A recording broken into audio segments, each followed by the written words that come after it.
The FedEx Cup Playoffs are getting underway this weekend with the Northern Trust, 124 golfers in the field. The top 70 in the FedEx Cup standings after this week advance to the BMW Championship. So, a lot on the line. We're going to break it down and get you set from a PGA DFS perspective. Welcome on into the Heat Check Fantasy Podcast, powered by numberFire. That's right here on the FanDuel Podcast Network and numberFire.com. My name is Jim Sonis. I am a senior writer and analyst for numberFire.com, joined here as always by Brandon Gadula. He is the managing editor for numberFire.com. Brandon, you had two straight solo podcasts because I had my wedding reception. You were there and still did the solo podcast. So first time I've gotten to talk to you since then. How you doing? Yeah, it's been a while. It's been kind of up and down.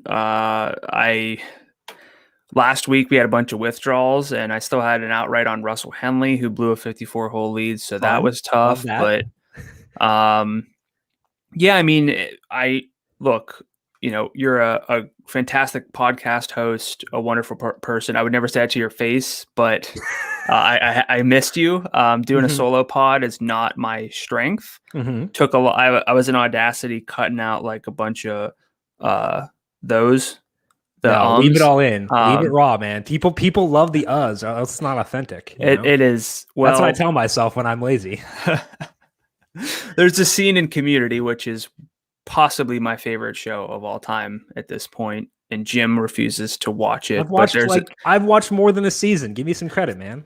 I don't know when this is in the series, but there's an episode where Shirley is doing public speaking, and her older friend, who's Chevy Chase, every time she uses a filler word, he just like makes this annoying sound to try to like get it out of her. And I need someone to do that to me when I'm doing a solo pod. I probably need it all the time, but especially on a solo pod, just right beside me, making an annoying sound every time I say, I mean, it's fine. I don't think anyone truly cares. There I go. It was sad not be able to talk to you, but specifically because like the last podcast I did, we talked about the men's Olympic games, and Xander freaking Schauffele won a gold medal. I'm shocked you had come down from the celebration in time to actually like drive out to the wedding reception, because I figured you'd be like just on a bender somewhere celebrating Xander's gold medal. Yeah, I mean, you know me, one to go on benders. Party king.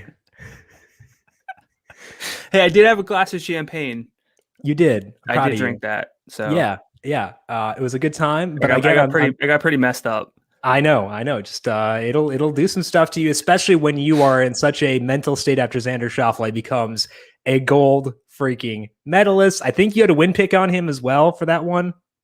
I don't know for the show. I think you did. I'm not entirely positive. But... No, I had Reed and Connors. Wow. Forsook your boy. Forsook? Is that the past tense of forsake? Sure. Forsook. You forsook your boy and you won a gold medal. So maybe you just don't bet him ever again. I think that's the true takeaway here. For this week, we have the Northern Trust, again, the first leg of the FedEx Cup Playoffs. It is at Liberty National Golf Course. It is 7,410 yards. It's a par 71. 124 golfers in the field. Louis Westhuizen not in the field this week, despite being in the top 125. The top 65 plus ties make the cut after 2 rounds. This course did host the Northern Trust back in 2019. So 2 years ago, it had also been on the PGA Tour in 2009 and 2013, and also hosted the 2017 President's Cup. So we do have some data to look at here for sure. The top 70 in FedEx Cup points advance to the BMW Championship next week. So if you want some little narrative streets, check out the guys on the bubble for the FedEx Cup playoff points, see who may need a good performance this week to advance. If you want to play it that way, you can. But there are a lot of good golfers in the field for this week. So, Brandon, we do have some data from Liberty National. When you look back at those past events, what stands out to you in terms of data to emphasize for this week? I'm just trying not to say Liberty City because that's my instinct. It's Liberty City. Is that the GTA? Yeah, come on, okay. Man. I thought so, but I was like, are we actually talking about GTA? I was like, I didn't want to trust my instincts there. I was like, okay, this brings me back to like 5th grade or whatever. Is it 5th? Yeah. Is that? Yeah. Well, I mean, we should.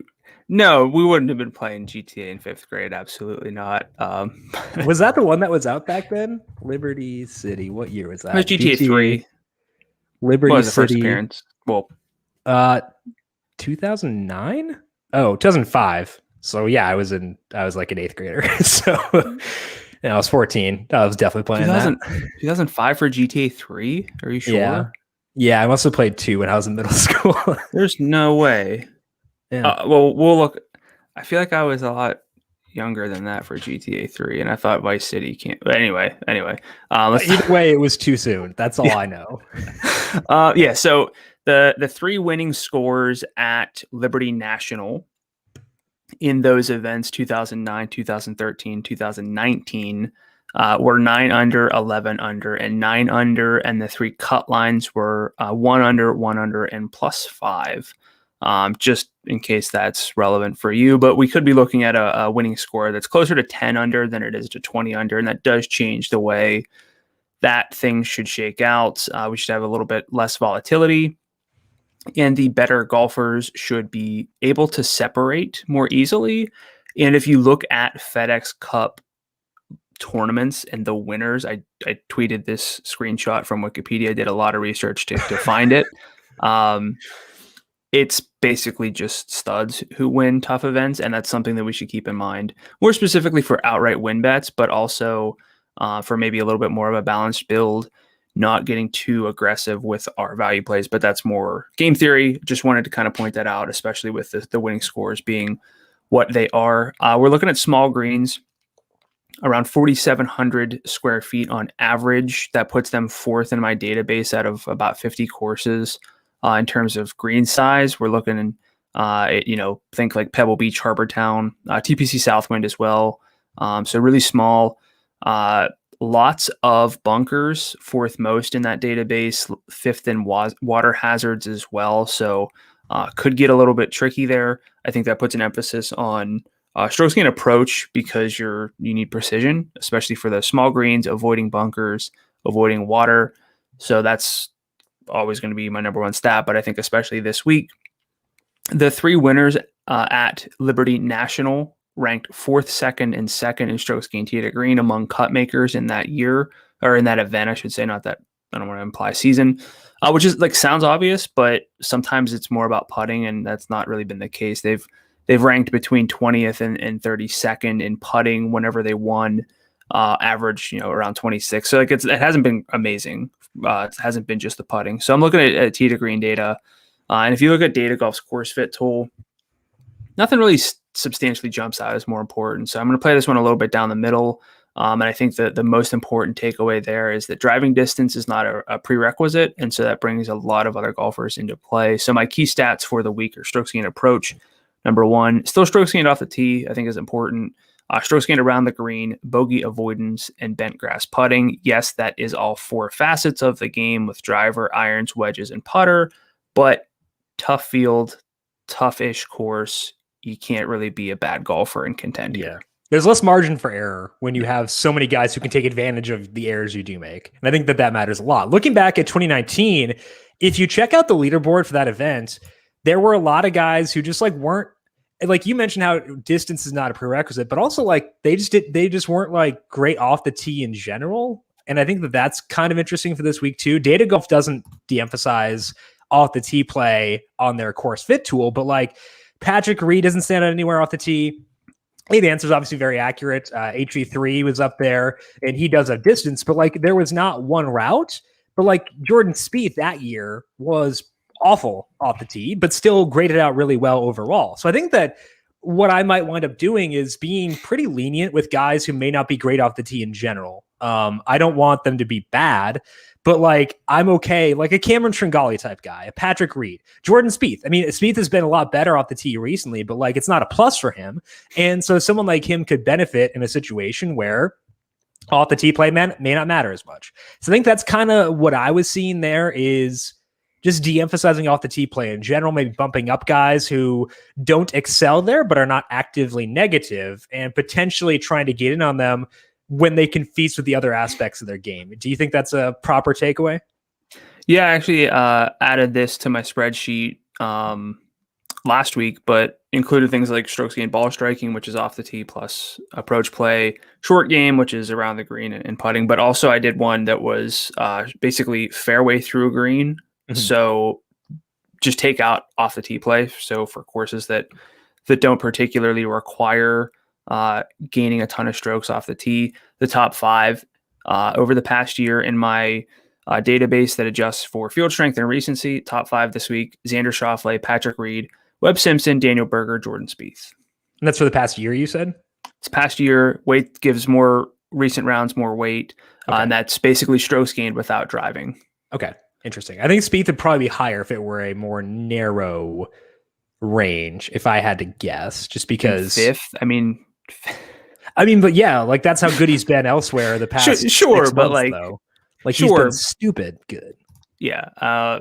I mean, top, yeah, sure. Just top 5, I think is totally viable.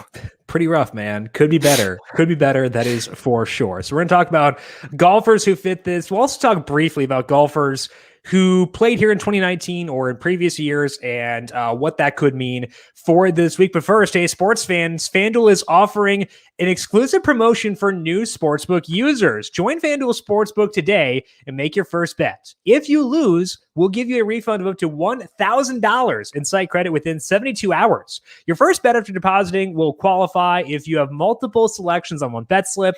It will be the first selection you made. Head over to the FanDuel Sportsbook today. Place your first bet. Must be 21 plus and present in Colorado, Iowa, Illinois, Indiana, Michigan, New Jersey, Pennsylvania, Tennessee, Virginia, or West Virginia.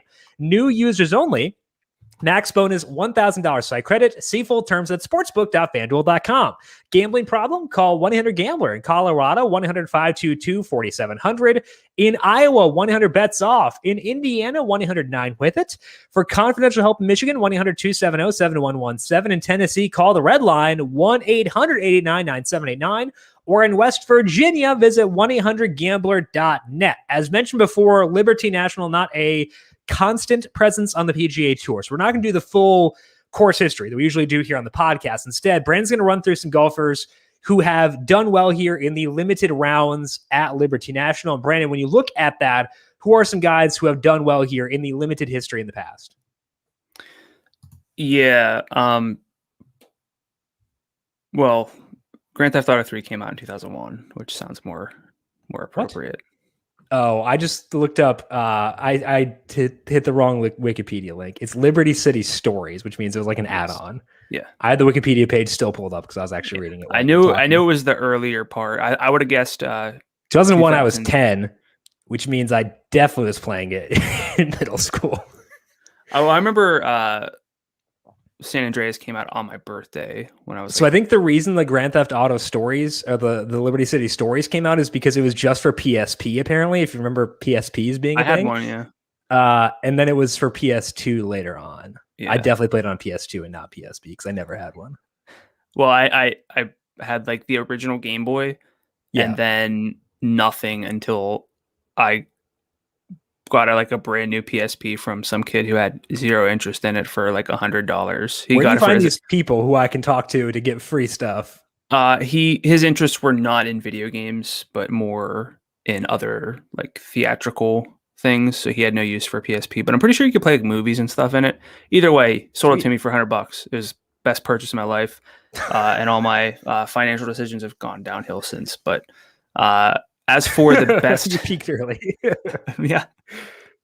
As for the best golfers at Liberty National, I mean, I'm not gonna. You don't want to put too much stock into what happened in 2009 because that was right after Grand Theft Auto 4 came out. So it's been quite some time.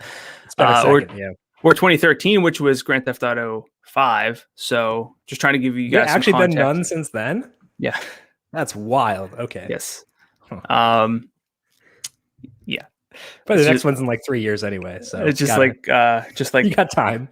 The Skyrim and the Elder Scrolls. But okay, so Jason Kokrak, best golfer at Liberty National over those years. This includes golfers with at least 6 rounds played, so at least 2 starts. Jason Kokrak, Webb Simpson, Jordan Spieth, Rory Mcilroy, Adam Scott, who won in 2013, Brandt Snedeker, at a 1.6, so he just made that cutoff there. And I mean, Patrick Reed has played well here. He won in 2019, obviously. Gary Woodland, Ian Poulter has also played well here. But, you know, again, we're looking at 2019. That's obviously going to be the most relevant. But I feel like it gives me more confidence in someone like a Jordan Spieth this week, or a Webb Simpson, or Jason Kokrak as a value play, honestly. And then as for some golfers who made the cut all 3 years, so, you know, I think it's at least relevant. Webb Simpson, Adam Scott, Phil Mickelson, and Charlie Hoffman. I think Webb is a really strong play on FanDuel this week, given the low salary. And I think Charlie Hoffman is also a very viable value play at 8,300. So do any of these names jump off to you? Do you not care at all about any of this data because most of it's too old? What are your thoughts? No, I think it helps reinforce what we talked about before, where like driving doesn't matter as much. Because like the guys you highlighted first, well, outside of Kokrak, were Webb, Spieth, and then Patrick Reed. And like none of those guys are golfers who excel off the tee. And that kind of validates that. So I think that I know Sneds again, and Poulter too. Yeah, exactly. So it doesn't necessarily like directly like Cameron Tringali is not on that list. He played here in 2019, missed the cut. But like to me, that says I can have more flexibility to use Cameron Tringali despite the fact he's bad off the tee. I know this whole podcast is a way to justify me using Cameron Tringali. The routes to getting there may be absurd, but hey, we're going to justify it no matter what. Just the way you said that. You know, Cameron Tringali played here and missed the cut, so that gives me a lot of confidence in playing Cameron Tringali. Show me the fallacy here. Show me the lie. Yeah, I mean, you can't. You've been lawyered. Yes, that's correct. And look, I'm biased. I love Cam Tringali this week too, so I'm not gonna argue it. But I think that like the Kokrak thing, he's had some shaky form recently. Like his most recent couple events, a lot of ups and a lot of downs. But like I think because there have still been ups amid the downs, I feel like Kokrak's still a really solid play this week.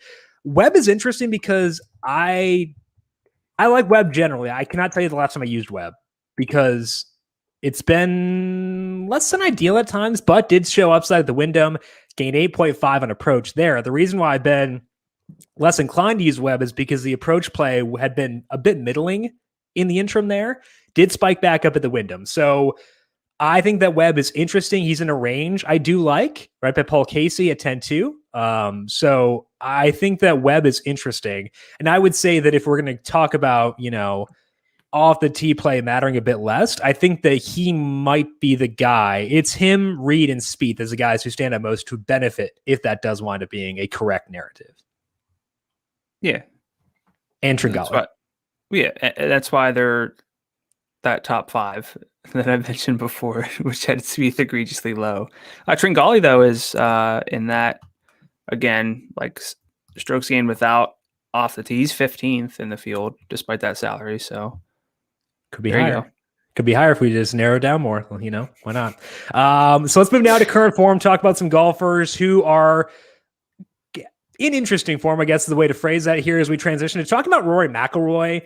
He's been trying to run back into form. Obviously, he had some bumps along the way, but it does seem like things are at least starting to look a little bit better here. So what do you see with Rory Mcilroy right now?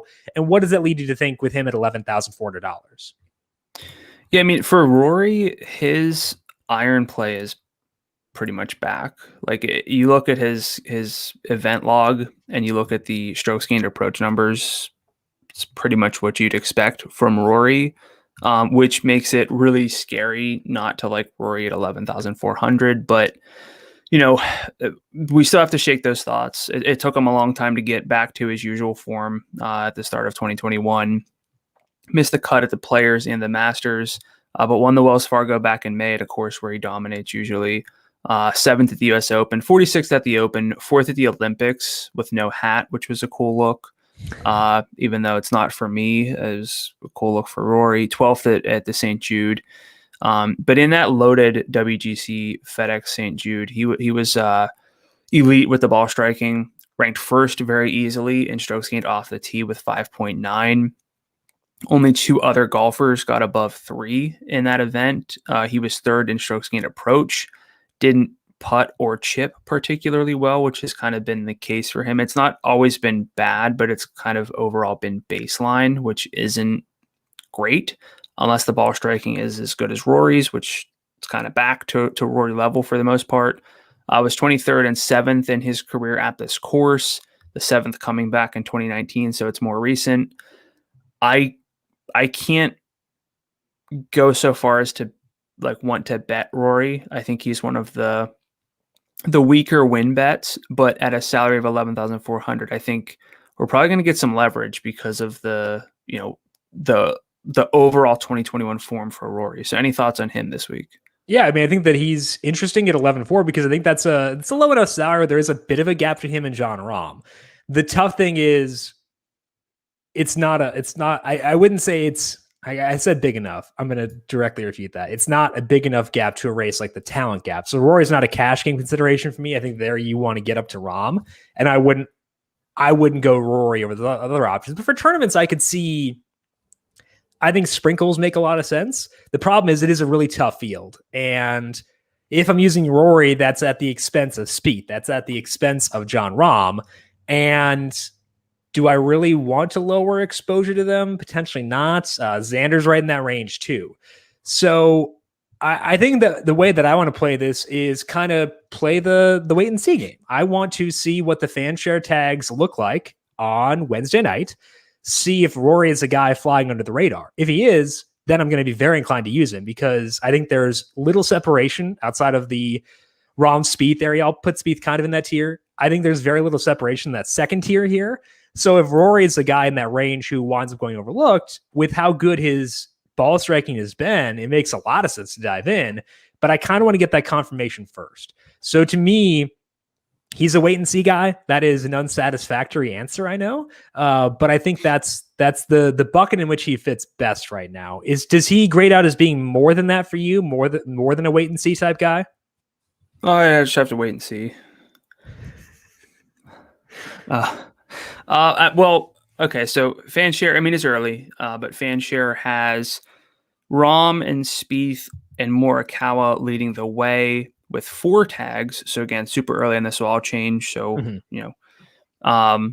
then Rory is tied for 5th with 3. So I don't know that perhaps the read that we have on Rory being a little bit under the radar is going to be quite right. I think there's probably going to be other golfers who kind of fit that a little bit more. Brooks Koepka currently is not getting much attention. What's the Brooks Carameter for this event? I feel like the Carameter goes up the deeper we get in the playoffs, but I'm not sure what it is this week. I think anytime money's on the line, Brooks cares. Like big money. Is it big money specifically for the Northern Trust? Like, I know it's in the playoffs. It's big money to get those points. Okay. So he wants to position himself well for later on, and therefore will care. I would think so. So the Carameter is the Carometer. I think it's a Carometer, and no, that's I don't how like it'd be that. pronounced. I don't like that. Where do you rank Rory relative to Xander and JT? Definitely below Xander, who I'm not as hot. Like he's number 1 on my form and stats combo model. He's just a big tier behind Rahm in terms of win odds. Like for my simulations, I don't care so much about what the sportsbooks say, but he's more in a cluster. I haven't given JT a lot of thought. Same for Rory. I would say JT though over Rory for me. I like JT quite a bit. He's actually in my player picks. We'll talk about that later on. But I think this is a good week to get in on him. I think that he has very good odds of flying under the radar. I'd like to use him as a result of that. I think short game is more important this week than normal, and JT's short game doesn't get as much credit as it deserves. Almost like Rahm's putting or even Bryson's putting, but JT's one of the best wedge players that we have. And that's what I mean by short game. We know the putting can very much come and go with JT. Sure, but same for Rory. Yeah, but I think that makes him a bigger priority for me, but I am open to Rory if it looks like on Wednesday night, like he'll go overlooked. But right now, I think JT has better odds of going overlooked, and I like him more straight up as well. But Rory in consideration. Let's talk about Paul Casey, because Paul Casey always grades out well, at least recently in Data Golf's numbers, the true strokes gain numbers. He has been coming through with good finishes too. but his salary never really goes up. Casey is 10-2 this week.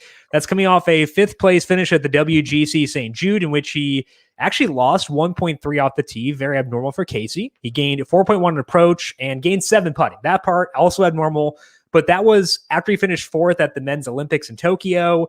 Across the past 7 events on any tour, Casey has 5 top 7 finishes. His worst is a 36 at the Travelers. He was also 15th at the Open. So he's not someone who gets bumped up due to short game. And that does matter in a tough field. So there's a reason he's 10-2. But he's great otherwise. And he has been converting the good underlying numbers into good finishes too. So how do you view Casey here at 10-2 for this week? I like him. I don't necessarily like him more than, let's say, Webb. Sure. At a very similar salary. And someone who I think you could easily say is in the same salary, 10,500, is Victor Hovland, who I much prefer. I don't know why, but I really like Hovland this week. I mean, part of the reason why is that his long-term adjusted form is a lot better than most golfers in the 10,000 range. Casey, of course, as you laid out, in really, really strong form, but I think Hovland kind of out of mind a little bit compared to some of these other guys, including Casey, and both of them struggle with the short games, particularly the putter. Casey has better wedge play, obviously, but Hovland a much bigger plus off the tee, which is more important. So for me, if I had to pick between Casey and Hovland, it's going to be Hovland. It's also going to be Webb over Casey as well. Yeah, I think that the Hovland thing makes a lot of sense. I might go... It's probably stupid. I might go Casey by a hair there. But I think they're putting anyone who's listening, anytime Jim gives like a preference head to head, just trust him because he's like destroying me in our head to head bets. So I can still catch you in the bobble hat, right? We have 3 events left. You could actually surpass me. It's the playoff push. Okay. It's the all right. 13. I should try.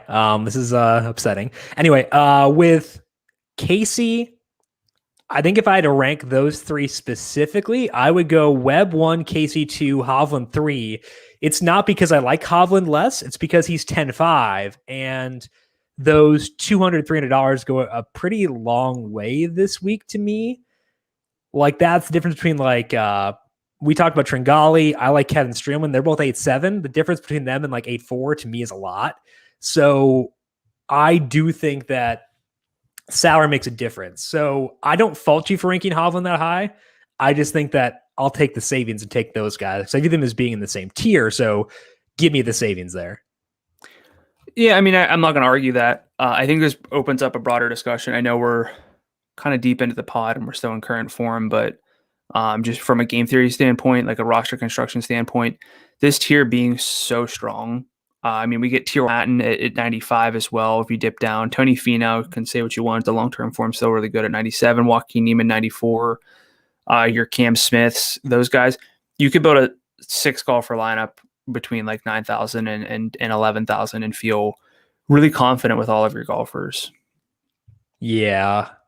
It's so tough to pass up like the Rahm and all those guys. So I think what you could do is just get one of those guys and then pepper this range. You can get Rahm, and you can, like you said, there's Streelman down there. Charlie Hoffman's 8,300. Cam Tringali. If you're willing to go Taylor Gooch, 83. Interesting. Yeah. I think Taylor Gooch at 7,800 is appealing. But if you do Rahm and one of those guys, you can get back up into this range and still feel pretty good. That's the benefit of a deeper, stronger field. Yeah. I think that getting in this range, like I want to be in this range. The route to getting there, I don't care about, but I want to be in this range because Casey, Webb, Hovland, all guys I'm very good with. You mentioned Hatton, obviously, no big objections for me there. Finau. So I think this is a good range to be in for sure. I'd like to be there. Also, Cameron Smith would benefit too from the all at the tee play mattering less discussion.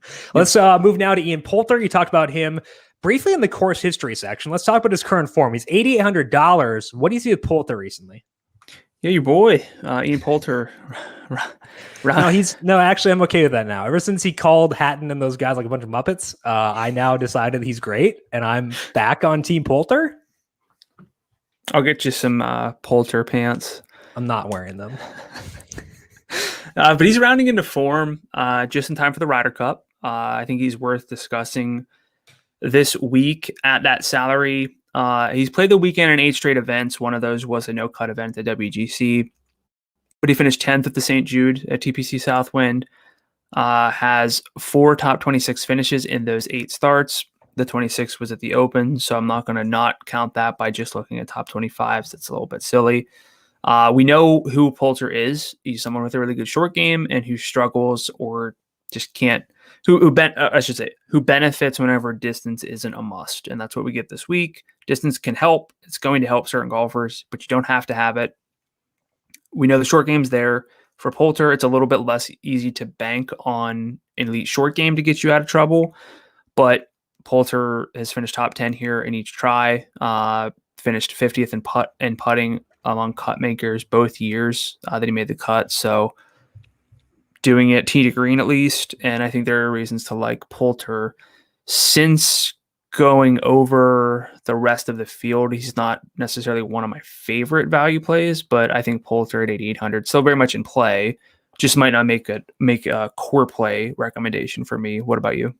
Yeah, I think that he's a consideration. I would say, though, just to bring it back to Cameron Tringali again, if I'm going to use a guy with a good short game bat off the tee play in this range, I'm going to go Tringali every time. So I know, I'm sorry, but like John Rahm or Cam Tringali, straight up. Can I get like a 3 FanDuel point bump for Tringali? Then I'm in. Plus Cam Tringali +3 versus John Rahm. Yeah, I'll take that. Not strokes, FanDuel points. Yeah, I'll take that. Okay, fair enough. Put that one down. That's our first bet of the week. But I think that Poulter is interesting. I think that a similar discussion could be had for Kevin Na. Not good off the tee, obviously. But coming off a runner-up at the Wyndham, not funny. And that's actually the second runner-up for Na in his past 3 events, which feels worthy of discussion at least. Other runner-up was at the John Deere Classic. So not exactly the most star-studded fields, but hey, runner-ups are runner-up. A big key for Na has been the off-the-tee play being less of a poop show. He gained 2.4 at the Wyndham and 1.2 at the John Deere. He's now gained off the tee in 3 of his past 4. He has not gained in 3 of 4 measured events off the tee since 2015, which says, I think, a lot more about Kevin Na 2016 to 2020 than it does about Kevin Na 2021. But hey, whatever. The problem is that the approach play was lacking before the Wyndham. It wasn't just the driver that was letting him down, and that makes it hard for me to buy the uptick, even if the uptick is not due solely to his short game. So he's not $8,800, and Brandon off the tee play may matter less this week, but is 88 low enough for you to ride the hot streak? And where does he grade out for you relative to Poulter? Yeah, I mean, I'm intrigued. I think he's behind Poulter for me, more specifically in that head-to-head. I don't know if this makes any sense. I have not had time to think about it, but I've sorted golfers by that fairway through green strokes gained data. Yes. And those who rank above him have an average salary of $99.50. Above Na or Poulter? Above Na. I mean, Poulter's just above him. So I don't know if that makes any sense. I did it does on the fly. Sense. Yeah. So, probably a strong play based on just that. But Poulter rates out a little bit higher for me, kind of across the board. So I would go Poulter over Kevin Na. And I'd be willing to take that head-to-head, even though it sounds like we're not necessarily locked into either of these guys. Nope. I'd rather have Poulter too. But I think they're both worth considering. What about Streelman? I have no idea what your thoughts on Streelman are. I like Streelman more than both these guys, despite the fact he does not fit the short game bump. I would rank Streelman above Na and Poulter. What do you think about him and Hoffman, I guess, too? Streelman over Poulter and Na for sure. Okay. What's his salary? 87, 86. Really? What? I wrote that down wrong for player picks then. Sorry.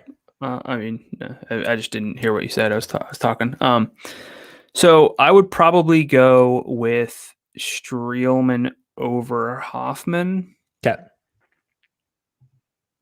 No. I think the overall takeaway is that the value plays are pretty good. Yeah. I think it's just important that we don't. like it's really easy to say, well, I can play John Rahm and Ike Victor Hovland or Casey or someone like that, and then back up to a JT or something somewhere in that range, and then you have 3 value plays. I don't know if that's going to be the best combo No, this week. what I'm thinking is like 2 value plays in the 87 range, and then you got 10. If you do Streelman and Tringali, not that I would ever do that, but if you do those 2 together, you have 10,675 left. That's a lot of, you can do some damage with that. So yeah. I find that pretty intriguing. And with the smaller field, but with there being a cut, it's vital to get 6 out of 6 through. Yeah. In theory, that lets you take more chances, but also this is the odds that these guys finish high are not great. And if the course plays as it typically has, not going to be a whole lot of birdie opportunities. So a lot of this scoring is going to come from finishing bonuses this week. So I would say, again, what I was getting at is it's like, hey, you can play Hoffman, Streelman, Tringali, and get 3 studs.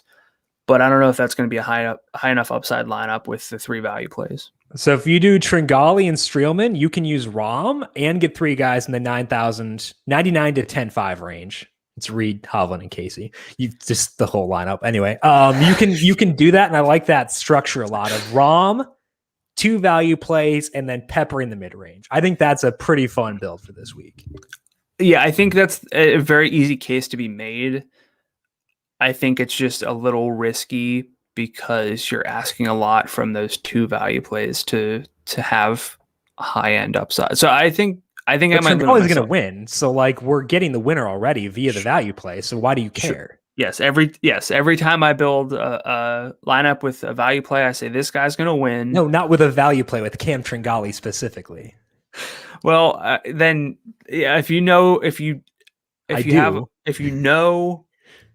the winner is going to be at 8,700, you can play just about anybody else you want. It's not going to matter too much. He's going to win, guaranteed. He better be your win pick, and if he's not, I can guarantee you that. Let's take a look at what bookmakers are saying for this week. John Rahm, the heavy favorite for this week at FanDuel Sportsbook. He is 11-1. Then it dips all the way down to 17-1, where you find Colin Morikawa and Dustin Johnson. Jordan Spieth is 18-1. Gonna say that's pretty intriguing to me. Followed by Rory Mcilroy, 20-1. Brooks Capco is 21-1. While the Golden Boy, Xander Schauffele, 22-1. And there's a dip down to Justin Thomas at 27-1. Also kind of intriguing. Bryson DeChambeau, 29-1. Then Daniel Berger, Abraham Answer, and Victor Hovland right at the top group. They're all 33-1. So we got a lot of studs here this week. And let's round out our thoughts on roster construction. And when we have a deep field, Brandon, it goes one of 2 ways. You want to get in the top guys, or you want to take advantage of the depth and bask in that mid-range. How are you viewing things this week? Final thoughts for you on roster construction. Final thoughts are I might limit myself to 1 golfer below 9,000 in my lineups, which is, you can take that for what it is. That could be Taylor Gooch and a little bit more of a top-end approach. It could be more of I would say 91 with Jason Kokrak, or even Russell Henley at 9,000, but maybe more specifically Joaquin Niemann, up to like that Hovland or Patrick Cantlay at 10.9.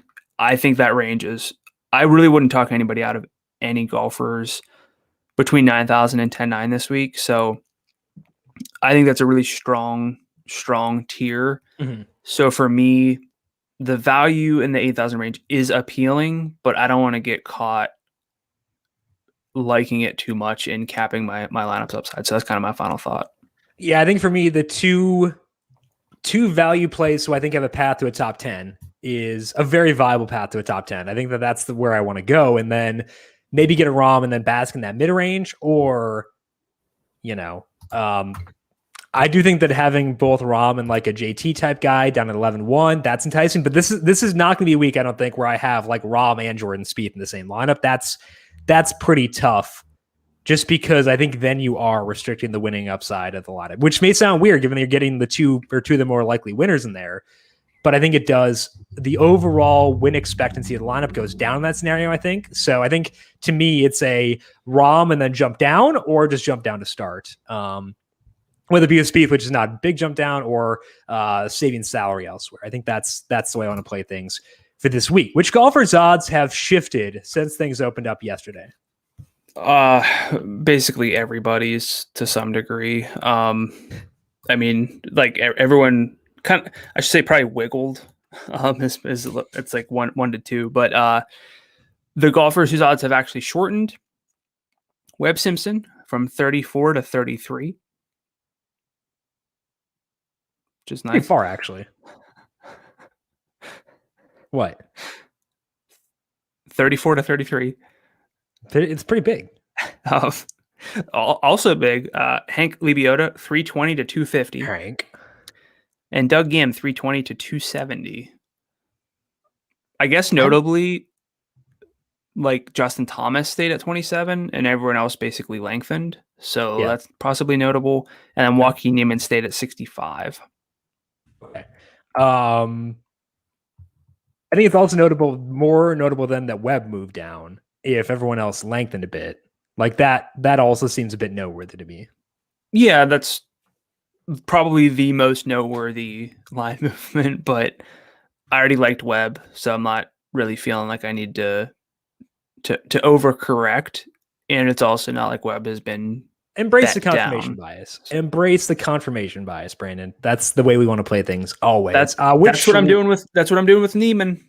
Stayed the same. Love Niemann. What could go wrong? Which lower salary golfers have odds to stand out to you?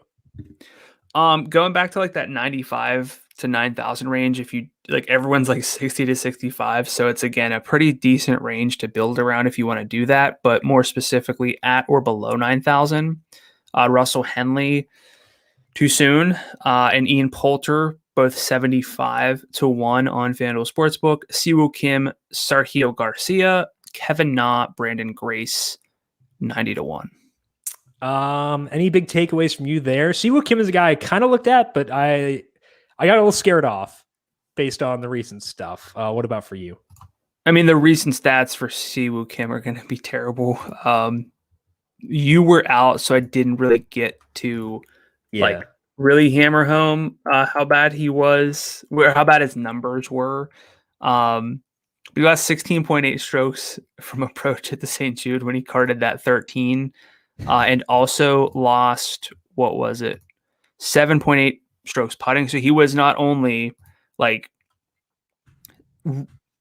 horrendous with his approach play, he was also the worst putter.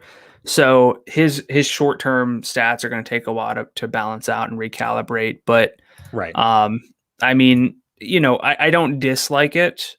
I can always be talked into Siwoo Kim at this point, especially on bent grass. It's kind of his best putting surface, even though it's a negative. And was runner up last week, but gained a bunch of strokes around the green, which is something he can do. Yeah. I mean, worse picks, but again, probably Siwoo Kim at 9,000 has more subjective upside than most of the plays right below him.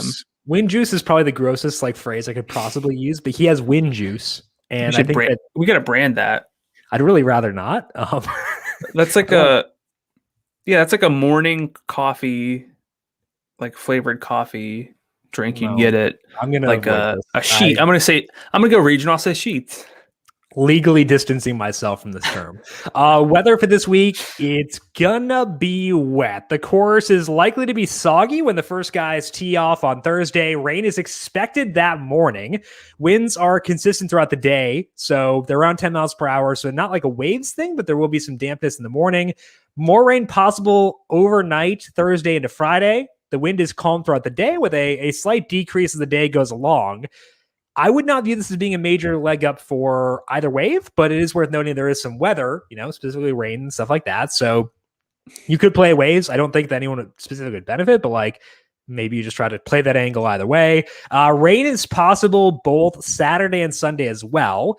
Wind does not appear to be an issue, so looks like it's a damp week overall. Brandon, when we know the course is probably going to be damp, does that alter anything for you from a process perspective? It should more than it does, but without concrete research on it, that's like something that I can dig into. I don't really do a whole lot with that information. Yeah. Possibly distance gets more important if there's less rollout, but it depends on how soggy things get. If it's a lift clean place, then Colin Morikawa probably would just pick this thing apart. Small greens too. Yeah. But until we know that, it's hard to do too much. I agree. I think that's where I'm at as well. Probably keeping things pretty straight up. So let's move now into our player picks here for the Northern Trust. Brandon, who stands out to you for this week at Liberty National, not Liberty City? I'm gonna go with I think he's our guy at this point. He has not been our guy, but the past 6 months he has been. He's become our guy again. Correct. And it's Jordan Spieth. I think that if you're not playing the favorite, Jordan Spieth is a great alternative at 11,900 on FanDuel. I bank a lot on my win simulation model, which is performed pretty well long term. And even I don't say that because I'm Jim's making fun of me if anyone's not watching the video. Brush my shoulders off, man. Flaunt it. Former golf writer of the year, Brandon Gadula, got to flaunt his stuff, man. You won't say it, so I will. I'm going to disagree with the win simulation model, which is not quite as high yet on Spieth as the win odds imply he needs to be to like him to bet, but I'm going to bet him either way because this feels like a Jordan Spieth setup. If you don't need to pound driver down the fairway and gain a bunch of distance or even gain a whole lot of strokes off the tee, again, it's going to help. And Spieth's driving is getting a lot better pretty quickly. I guess 2 top 20 finishes at Liberty National. I think that this just sets up really well for Spieth. And honestly, I'm starting to have a lot of fear of not being on Spieth, and that's not a good feeling to have. That's not a good reason to play somebody, but the data is also there for Spieth. So that combination, it's basically the same way I feel about Xander. The data says he's going to win or be a great play. For this week, I think that's pointing to Jordan Spieth. So we always talk about how current form or course history is tough because people are in different form at the time before when they get there. So Spieth at the Northern Trust in 2019 at this course was not in good form. His previous 10 events before that, he was averaging 3.7 strokes gained per event. He's at 9.1 now. You can get that via Fantasy National. His previous 5 was at 0.5, and he's at 9.2 now. He still finished 6th. So he was not in great form. He now is. I think that what I want to do is pull a Gadula and fill out a lineup with Rahm, duplicate it, put in Spieth for $100 less, probably keep everything else the same. I think that's the way I want to play things this week. But I do like Rahm too. So let's talk about him. The betting odds are too short for me, but there's almost no gap between him and the field in DFS this week. And there should be. Rahm leads the field in true strokes gained both over the past year and the past 6 months. And his lead in both those is decent relative to, given where they're at. And we've seen him go absolutely bananas in tough fields this year. He won the US Open, 7th at the Scottish Open, 3rd at the Open Championship. I can't poke any holes here. I would say for cash games, Brandon, I lock in Rahm and go from there. What about you for cash specifically? Yeah, for cash games, I think, and you laid out the case for it, is, look, my win model actually sees slight or even value on Rahm, which is rare to see for a betting favorite. Wow. Yeah. It's because he's gaining 2.59 strokes per round over the past year with all my adjustments, which is wild. Only Xander's also above 2, and he's down at a 2.06. So yeah, Rahm very likely to win, but like you said, it's one thing to bet him. It's another to play him at a pretty reasonable salary relative to everyone else. So it's going to be chalky, but we're talking cash games. Then yeah, you just lock in Rahm, and I think it's going to be a 5v5. Although I guess technically, with both of us on Tringali, very likely a 4v4 this week in our head. I don't know. Maybe I'll fade Tringali. You never know. I could get wild. I'm not going to. He'll be in there. Who else do you like in this upper range? So because I said I like a balanced lineup, I'm going to recommend Viktor Hovland, who's just kind of one of my favorite plays. I love him as a bet at 31. He might be 33 now. I don't actually remember, but 10,500 is such a good salary for Viktor Hovland. Should really benefit at this course. Some golfers we've talked about, a lot of the golfers we've talked about have benefited from Liberty National not requiring driving distance, that's not going to be the angle that helps Hovland. It's really that like putting hasn't led to the wins. It's been tee to green play. And that's what Viktor Hovland does at his peak. He's in the 93rd percentile in adjusted strokes gained tee to green over the past year with all my adjustments. 93rd percentile in bogey avoidance, which is one of my key stats. So it's one thing to make a lot of birdies, but Hovland, despite the poor short game relative to some of the other golfers, still good at not getting into trouble. I think that's appealing. So I like him as a win bet, but honestly, as a just a like per salary dollar value, he's one of my favorite plays of the week, if not my favorite. I think he does grade out pretty well. Again, I like taking the savings on Casey and Webb, but like, Porque no los dos. Let's get Hovland in there too. And I think that will work. Or Trace. Porque no los tres. Sí. Estoy de acuerdo. I do advocate for a balanced approach this week, but I also think that there is some viability in talking about Justin Thomas. He's at 11-1, and maybe it's not in a ROM or a Spieth lineup, but like starting off my lineup with JT at 11-1 and then peppering that mid-range, I think that's also pretty intriguing. That could get it to where I could go one of Streelman, Tringali, one of the value plays, and then still feel pretty good about things. The reason I like Thomas this week is he just finished 26th at the WGC St. Jude, and that is because he lost 5.1 strokes putting. He gained 6.1 in approach for that event. The approach play has been consistently great. He ranks 5th there the past 50 rounds, 19th around the green. You just need him to not give it all back on the greens. And he's had some lows there recently, but like you alluded to before, it's not all bad. He did gain 4.8 on the greens at the US Open, so he still has that upside. He can have a big event with the putter, and if he does that, he can win.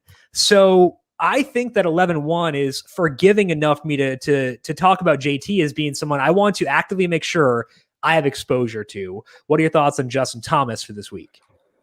I don't dislike him, but I can only play so many studs. And I've actually been guessing wrong on like, hey, I'll pick my studs and then rotate in values. I think I've had better success just picking my values, really whittling those down and then rotating in the studs. Mm-hmm. So I might go that route this week, like lock in the lower salary golfers. But I think the thing for Thomas that always we have to keep in mind is, yeah, if you look back at his results, you're going to see a lot of red weeks in the putting, but you're also going to see enough green. And it's different. We've talked about this before, but it's different never to gain strokes with your putter and you can be a baseline putter with really bad weeks and really good weeks. And you can also be like a neutral putter with always neutral weeks.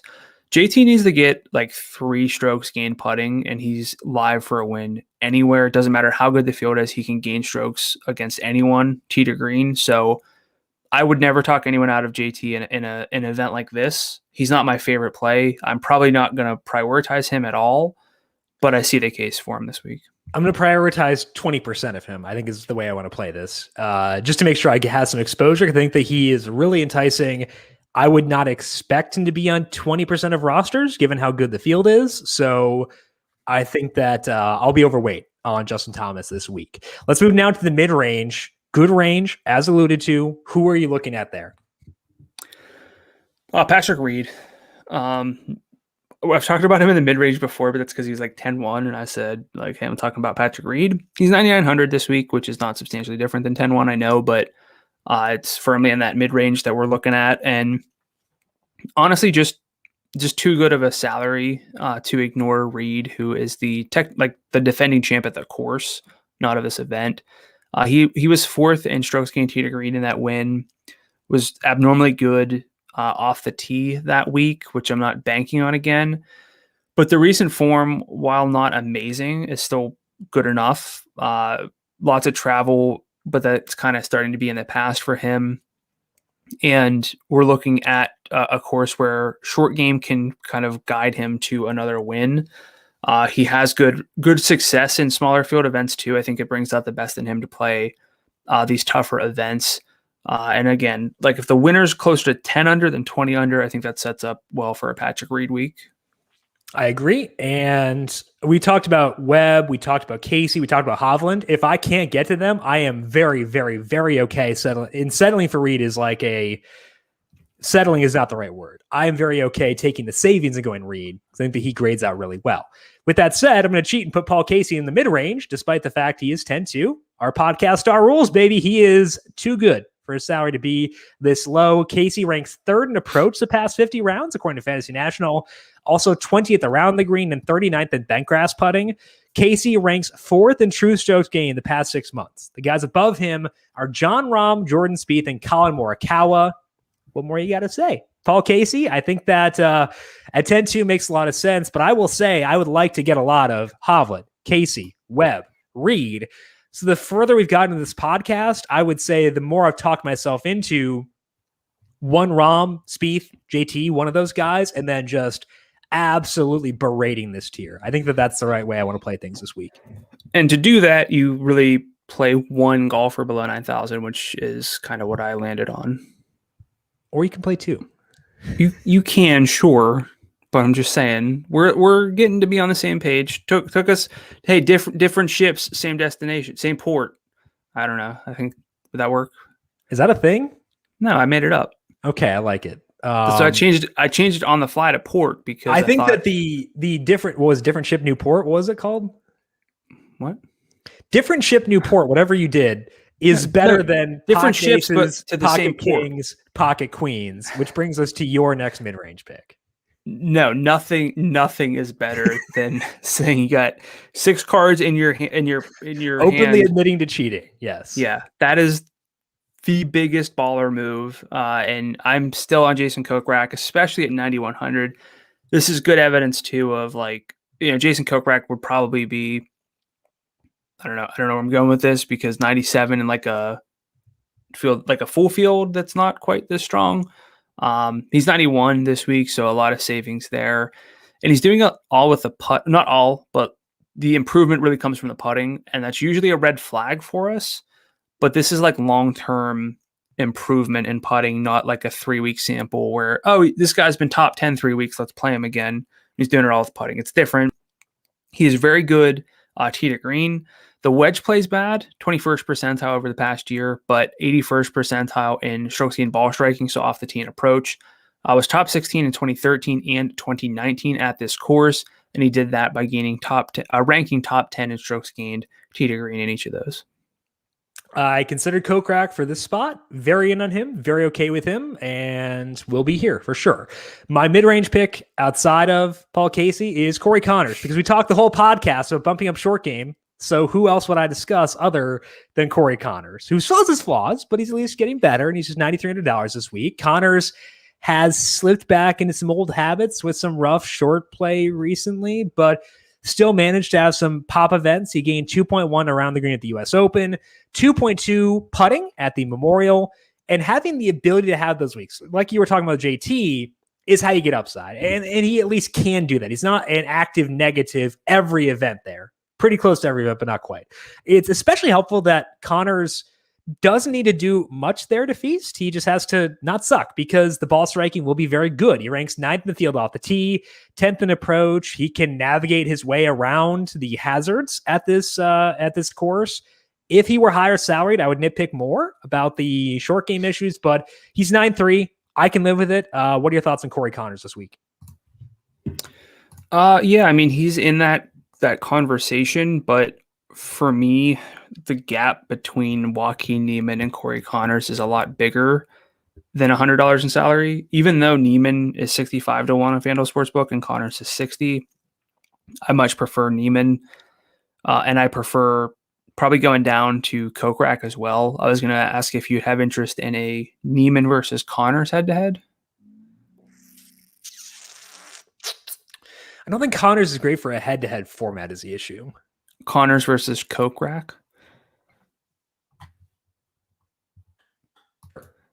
Yeah. I think about it, but yeah. Bro, it's we got 3 weeks left in the season. You're up by 13. Exactly. The fewer head-to-head bets I do, the better. I'm not stupid. We're not going to do 13 bets. So I'd have to go 13 for 13. You don't know that? You're a bloodthirsty boy. You could totally like pepper these in here. I don't know what you're gonna do. You're unhinged. He's unhinged. So I got Rahm minus lane 3 against Tringali, so that's a win. I was joking. Don't put that down. Too late. Also, it should have been Tringali -3 for being realistic. Tringali should not be the underdog here. Anyway, let's move down to the value tier. Who do you like down there? Well, you had Paul Casey in the mid tier, so I'm gonna go with Patrick Cantlay. I was just trying to buy time because I was typing in the head-to-head. I have Charlie Hoffman, so I'm actually going really low here. This goes a little bit against what I had been talking about, but you have well, I don't want to tip your hand, but I'm Streelman and Tringali. People know this by now. It's not hard to figure out. So long as we have those guys mentioned, I think Russell Henley's also worth a mention at 9,000. But I'm going to go two guys I think who have appeal at the very, very low end. That's Charlie Hoffman, number one at 8,300.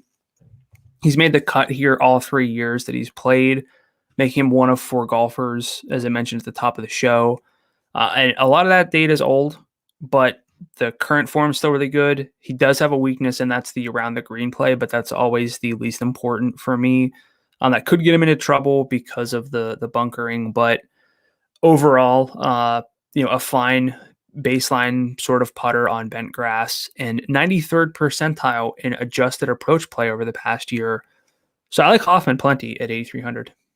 I think you should. I think that he is a good play. And I think that if you want to go with just one guy below 9,000, Hoffman would be the one guy I would go to because I need a little bit extra flexibility there.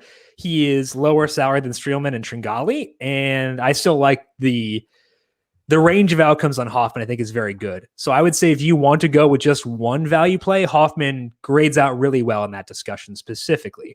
Streelman is someone I like a lot here at $8,600. Not good with the short game, but he's also not a disaster. And the ball striking should be good. Ranks 32nd off the tee and 23rd in approach. Streelman 51st around the green, so in your sheets, not a red flag there. And the putting has been trending up. He's now 89th in bent grass putting. It's at least making it less of a known, like a baked-in negative that he'll lose strokes. That's a big plus. It does help both his floor and his ceiling quite a bit. So I like Streelman at $8,600, and it sounds like you're in on him as well, correct? Yeah, 78th percentile in adjusted strokes gained ball striking over the past year. That makes him one of 6 golfers below 9,000 to rank that high. We know that the ball striking is the reason to play Kevin Streelman. I think there's at least an angle that you could play a lot of the best ball strikers together in case the greens do prove really difficult to hit. Now, if it is wet and soggy, that should kind of neutralize that. But if people were expecting that, I don't know how often and to what degree people really go that far, but I think it's an angle to go with just the best iron players. And that's probably not going to lead you astray that often anyway. So I think that's a fair thing for this week. Who else do you like here in the low range? I'm going to go with Taylor Gooch. Again, I think one of Gooch or Hoffman in a lineup can really open things up. Still gets you access to a Rahm or a Spieth or a Xander, whoever you like up there. And then a lot of those golfers in that mid-range. But Gooch ranks as the 3rd best long-term golfer in my model below 9,000. His salary doesn't really reflect that because he's all the way down at 7,800. He's in the 62nd to 71st percentile in approach around the green and putting over the past year. So that, fairway through green number, all pretty good, all positive. Positive bent grass putter. And he's 34th overall in my stats and form combo model for the week. Do you buy or sell the comp that Taylor Gooch is a bargain store Cameron Tringali? I mean, sure. Because they're both not great off the tee, but they do well elsewhere, I think that works this week, right? I would say enough, yeah. Okay. Talk to me about Tringali then. Haven't heard about him yet. Yeah, I know you'll be shocked to hear. I like Cameron Tringali this week at $8,700. Again, -3 versus John Rahm. Tringali, not great off the tee, which is a bummer, but may not matter as much this week. And the rest of the game really nice. He ranks 26th in approach, 15th around the green, 38th in bent grass putting. Tringali finished 26th at the Open, so he can hang with some tougher fields. That was sandwiched between top 16 finishes, the Rocket Mortgage and the 3M Open. $8,700. I think that his floor is good because he's so well-rounded, and he has a path to a ceiling in an event where off the tee play may not matter as much. So Tringali, to me, I think he's a lock for my cash game lineup, and I want to be there for tournaments too. Any final thoughts for you, Brendan, on Tringali or this tier? We covered it all. Tringali is one of the best value plays of the week. Okay, so let's finish up with your win picks. Technically, you're dusting me, so because there are 3 events left, I could sell out to just pick long shots and hope they win. I'm not going to do that. That's a very stupid process, and especially an event like this, I don't think a long shot's going to win. So I don't care about beating you. I want to be right. So win picks for this week. Who you got? Well, I was going to shorten to 10-1, by the way, while we were talking. Okay. I mean, I think we both have someone in common, so Spieth. I won't take Jordan Spieth here. You can. Fine. I don't care. No, I mean, again, I don't care about beating you. I just want to be right, and I think that Spieth is the right pick this week. Then let's. Well, okay. I'm not going to take him though for this. I'm not going to take him for the sake of it. I'm going to go with Victor Hovland to start. Okay. He is now 31. And then I will go with. So I would want to go Spieth. Just do it. I don't care. All right, I'll go Spieth. Okay. So we're both on Spieth. You have Hovland at 31-1. Okay. So my 2 considerations are Justin Thomas at 27 and Patrick Reed at 35.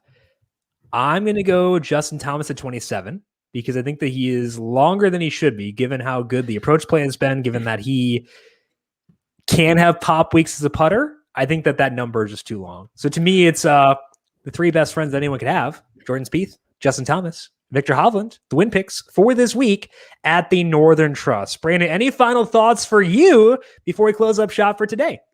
No, I think we're pretty comprehensive. It was an important week to be comprehensive, talk about how deep the field is, but maybe not so deep that we really load up on those value plays, because they're going to have to beat out a lot of strong golfers. Even that 9,000 tier is really, really strong. So I like the value. You like the value, but I'm saying scale back how many value golfers we have per lineup. We can like a lot of individual guys and still say you want only 1, max of 2 per lineup. And I think that's a good thing to keep in mind this week. Had some good process-based questions over on the FanDuel YouTube page while we were recording for today. If you want to quiz Brandon about PGA DFS process, betting stuff, make sure you come back here today, 3:30 p.m. Eastern on the FanDuel YouTube, Twitch, Facebook, and Twitter pages.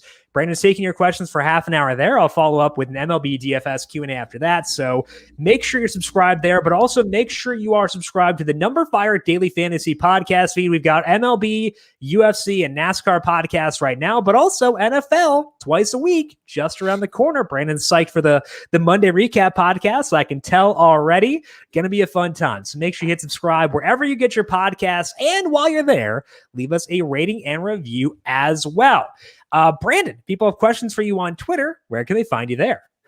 I'm at Gadula13, GDULA13. Looking forward to those Monday morning shows. I'll get my wind juice so that we can get ready at 9 a.m. and go over the week that was in the NFL. The bad. I am on Twitter at Jim Sannes, JimSannes. You can also follow the FanDuel Podcast Network at FanDuel Podcast. Big thank you to everyone for tuning in for this week.